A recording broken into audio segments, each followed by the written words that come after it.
Caught her drunk mocking my salary and apartment. She didn't know I was listening. My fiancée made fun of my lousy salary and my basic apartment while she was drunk, joking around with her friends. I acted like I didn't hear any of it. The following day, I took her to see my actual house, a beautiful place right on the water that I own and usually rent out. After that, I walked her through my investment portfolio. Ever since I dropped her off at her parents' place, she's been blowing up my phone with calls. But before I get into all that, I should probably explain why I was living in a pretty modest apartment despite having way more valuable assets. But before I dive into all that, let me say this. I've noticed the channel's been slowing down a bit lately. If you're here and you like these stories, hitting that subscribe button is the easiest way to show support. It's fast, it's free, and it really helps keep this community growing strong. My grandfather built a construction company from the ground up. He immigrated to America with just $8 in his pocket and eventually passed away owning nearly half the commercial real estate in our town. He taught me two principles that have guided my entire life. 1. Never lay all your cards on the table at once. And 2. The right partner will love you for who you are, not for what you own. I've lived by both of those beliefs. When my parents were killed in a car crash 6 years ago, I inherited everything they left behind. That included the family business, a sizable portfolio of real estate, and the investments my dad had built on top of what my grandfather started.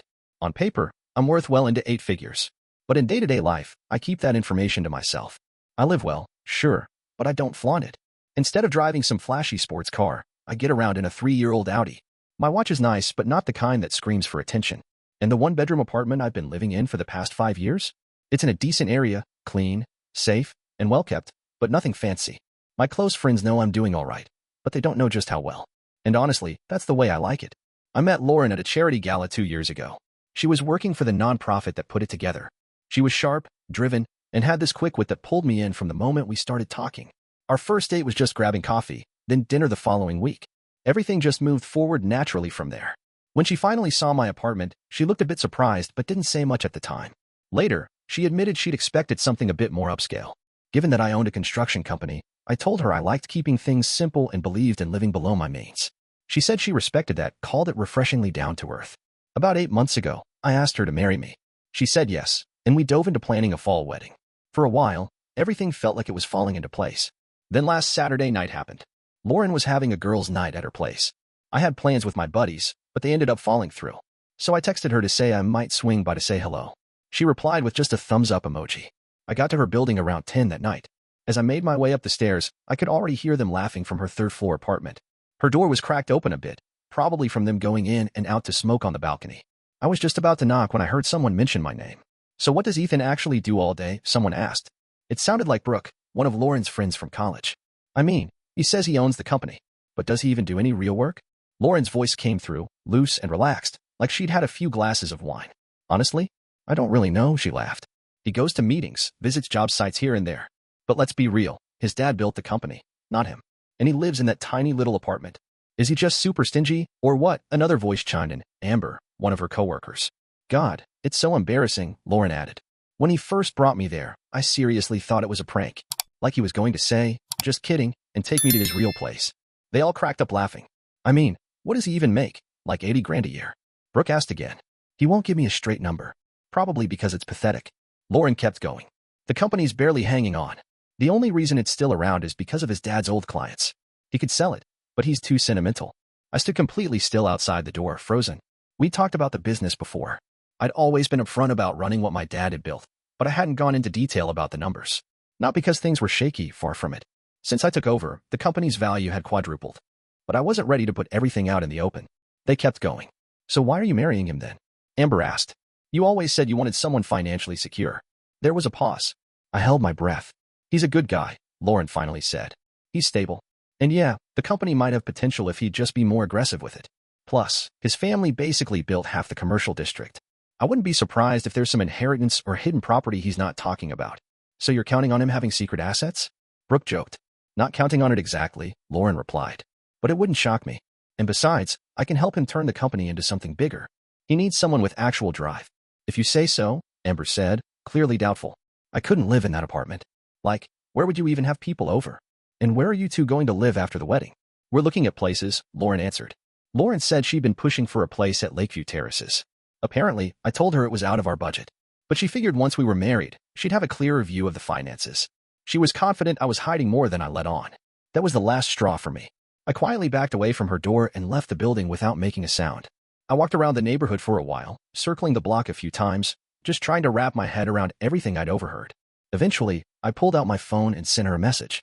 Plans changed sooner than I thought. But sounds like you all are having a good time. Didn't want to intrude. I'll see you tomorrow. She responded almost right away.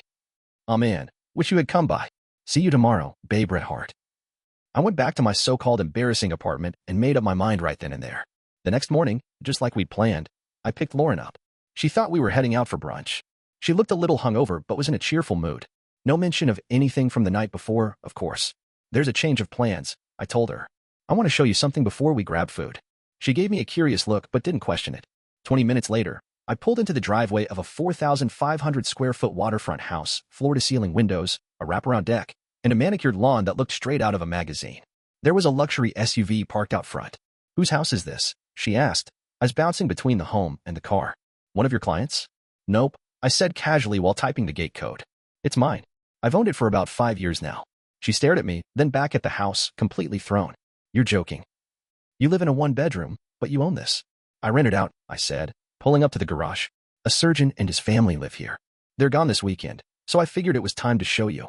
Her face said it all, shock, confusion, and the slow realization that she'd underestimated me. You seriously live in that little apartment when this is yours? Yep, I replied as I parked in front of the 3-car garage. Want to take a look inside? We walked through the place, and the tour took a good 20 minutes. I showed her everything: the gourmet kitchen, the high-end home theater, the massive primary bedroom with a bathroom straight out of a luxury hotel. When we stepped out onto the dock, which could fit a 40-foot boat, she looked like she'd lost her words completely. She followed me around, touching surfaces like she was trying to convince herself it was all real. Finally, in the study that overlooked the water, she sat down and finally spoke. Ethan, I don't get it. Why would you choose to live in that apartment when you've got this? This is an investment, I explained. It brings an income. I have 7 more properties like it. 7, she whispered, stunned. Well, not all exactly like this one. Each is a bit different. I've also got some commercial buildings. There's one downtown, another in the university area, and a small apartment complex up on the north side. She lowered herself into one of the leather chairs, her face pale under her makeup. How much are you worth? I didn't answer that directly. Instead, I opened up my laptop, logged into my investment account, and turned the screen toward her. Her eyes went wide when she saw the number 8 figures. And that's just the market investments, I told her. Doesn't include the real estate. Also, just so we're clear, the construction company? It's not struggling. We've tripled our commercial contracts over the past 4 years. It's doing better than ever. She looked up at me sharply, suddenly cautious. What are you saying? I heard everything last night, I said quietly. I was at your apartment. The door was cracked open. I was about to knock when I overheard you and your friends talking. I didn't raise my voice. You called my salary pathetic. Laughed at where I live. Talked about how you'd help me make something of the business my family built. Like I was some charity project. Her face turned ghost white. Ethan, I was drunk. The girls were egging me on. It didn't mean anything. I held up my hand to stop her. The funny part is, you weren't wrong about me keeping things under wraps. You just completely misunderstood why I did it. I closed the laptop and slid it into my briefcase, locking it with the combination. My grandfather always told me, don't reveal all your cards right away, and that the right partner will care about who you are, not what you have. I do care about you, she said, tears starting to well up. This doesn't change how I feel. But it changes everything for me, I said, calmly but firmly. I've actually been thinking about selling this house. The current tenants are interested in buying it. And now, I know I should go through with that sale. She looked completely thrown. Why? Because now you know about it, I said. And I don't like owning things that people like you are trying to map out like some treasure hunt. The weight of what I was saying finally hit her. She stood up, legs shaky. You're not serious. You're dumping me over a couple of dumb things I said while drinking. No, I'm ending this because you're not marrying me for who I am. You're marrying me for the possibility of getting access to things you think I've been hiding. You were planning to figure it all out once we were legally tied together. That's not love, Lauren. That's a transaction. I clicked my briefcase shut and secured the lock. Years of dealing with confidential business dealings had taught me to never leave financial information exposed. Even for a minute. This isn't fair, she said, now crying openly. I love you. No, I said gently. You love the man you thought you could mold. You love the version of me that you hoped you could turn into something useful. But that's not the same thing as loving me. The drive back was thick with silence. I didn't take her back to her apartment. Instead, I pulled into the driveway of her parents' house. They weren't especially close, but I knew they'd be home. I needed this conversation to be final, and I didn't want to risk her showing up at my place later, trying to change my mind. As we pulled up, she turned toward me. You're making a huge mistake, she said. I misspoke, okay? It was the wine talking. No, I said, keeping my voice steady. Wine doesn't invent thoughts. It just makes it easier to say the things you already believe. Your friends heard the real you last night. So did I. I handed her the ring box.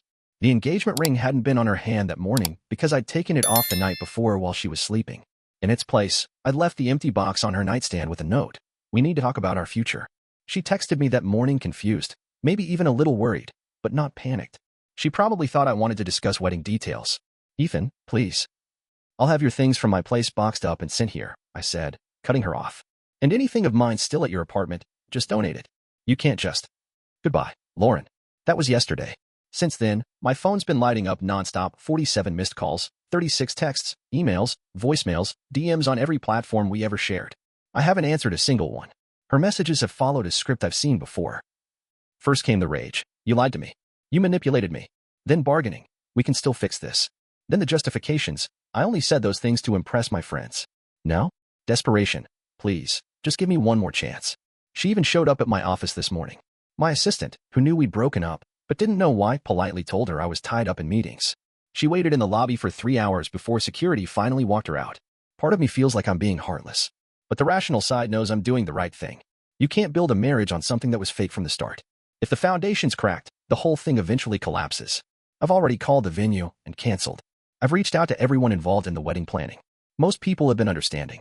Her friends? Not so much. Some of them have sent angry messages, accusing me of humiliating her. Maybe I did.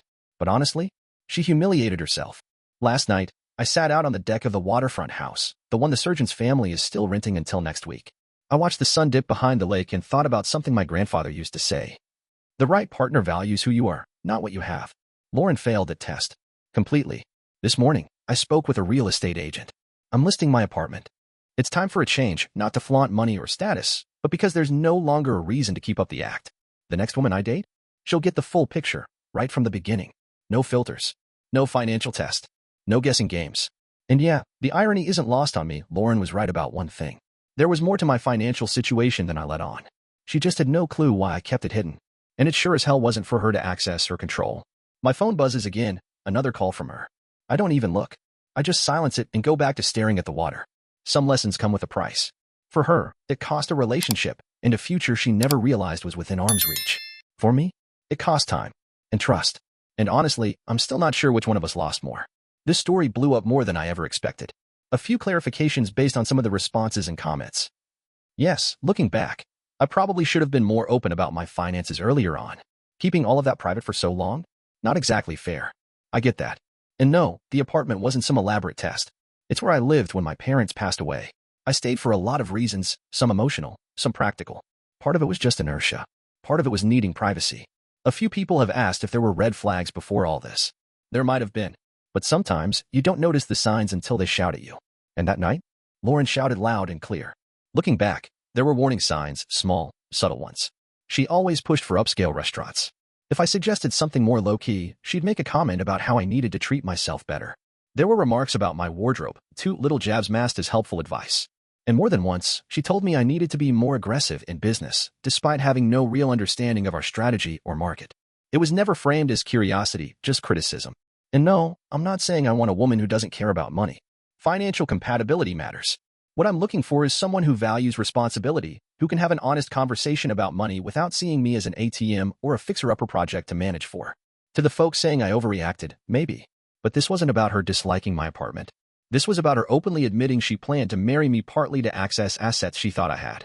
She said, out loud, that she expected to get a better handle on my finances after we were married. She thought she'd help me make something of the family business, while mocking what she believed was my net worth to her friends. Update. 2 weeks later. Catherine hasn't let up. She sent me a handwritten, 12-page letter. Said she was insecure about our future. That her friends made her feel like she wasn't living up to their standards. She blamed the pressure, the wine, or fear of settling. Yesterday, she showed up at the waterfront house. Turns out she'd followed me there once when we were still together. She was suspicious about where I was going. This time, the tenants were home. They had no idea who she was and politely turned her away. Later, her parents called me. They apologized for her behavior, asked if we could all sit down and talk. I declined, politely. Her dad mentioned, almost offhandedly, that they'd always believed I had potential. And that comment sealed it for me. That mindset? That's exactly what I was walking away from. Meanwhile, I've made an offer on a new place.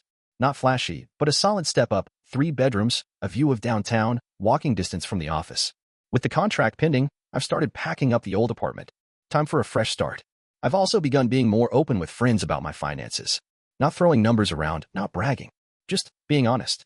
Turns out, it's kind of freeing to stop hiding behind the humble act. Catherine's latest text hit a different note. You're punishing me for not being a mind reader.